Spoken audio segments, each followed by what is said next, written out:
Coucou les filles, nous voilà de retour pour une nouvelle émission des Drôles de Dames. Aujourd'hui, nous avons choisi un thème, le jupon, autrement dit la crinoline. À quoi ça sert? On vous explique tout ça dans quelques instants. On revient tout de suite, restez avec nous.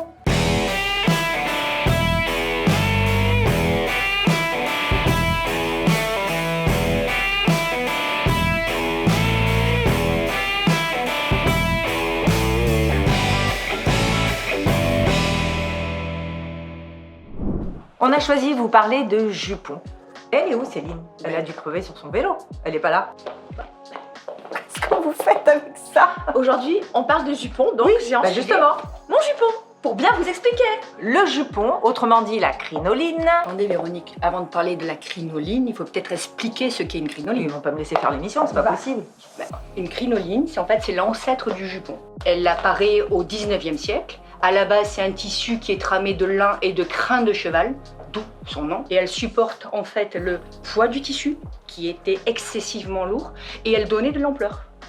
Donc, on mettait jusqu'à 6-7 crinolines pour avoir le volume qu'on souhaitait. Vous imaginez le poids que c'était juste impossible. On devait Bon, heureusement que ça a changé. Hein. Ouais, La les temps ont preuve. bien changé, il n'y a pas beaucoup de poids là-dessus. Alors, un jupon, ça sert à isoler vos pieds de la robe. Alors là, évidemment, je l'ai mis sur ma robe, mais un jupon, ça se met sous une robe de mariée et ça vous permet de pouvoir marcher et d'être totalement à l'aise. Votre robe va prendre toute sa dimension. Ça, c'est vraiment très, très important. Est-ce qu'on met un jupon sous toutes les robes? Tout dépend du volume de votre robe. Il existe une quantité infinie de jupons. Il existe des jupons pour les robes princesses qui sont très lourdes. Il existe des jupons pour les robes qui sont beaucoup plus légères. Attention au choix du jupon. C'est la raison pour laquelle il ne faut pas l'acheter sur Internet. C'est interdit. Vous risquez tout simplement de vous retrouver avec un jupon pas du tout adapté. Et du coup, ça va vous faire une double dépense. Une robe qui est très fine risque de laisser apparaître les baleines et c'est pas beau du tout. Un jupon qui est de mauvaise qualité acheté par exemple sur Internet risque de s'entortiller. Donc attention à tout ça.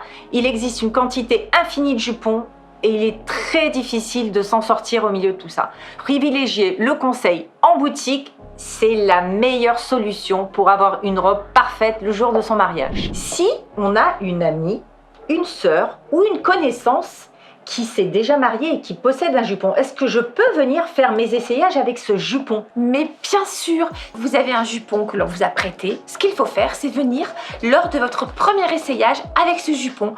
Vos conseillères vont essayer le jupon. S'il est de bonne qualité, s'il correspond au volume de votre robe, bingo, on a fait une économie. En plus, ça nous fait le petit objet emprunté, c'est parfait. Si néanmoins ce jupon n'est pas adapté à votre robe ou si la qualité est un peu médiocre ou s'il est ancien, souvenez-vous de ces jupons qui se soulevaient, et bien dans ces cas-là, vous achèterez le bon jupon, le jupon adapté en boutique.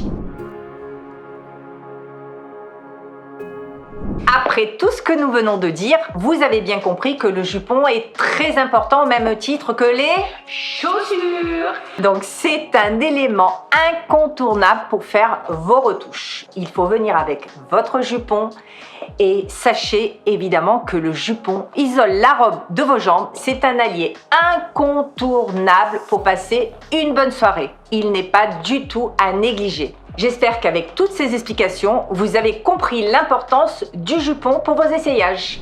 Comme vous avez aimé l'émission sur les jupons, je vous invite à nous poser toutes les questions qui vous passent par la tête. N'hésitez pas à vous abonner à notre chaîne YouTube et vous me verrez plein de fois en jupon.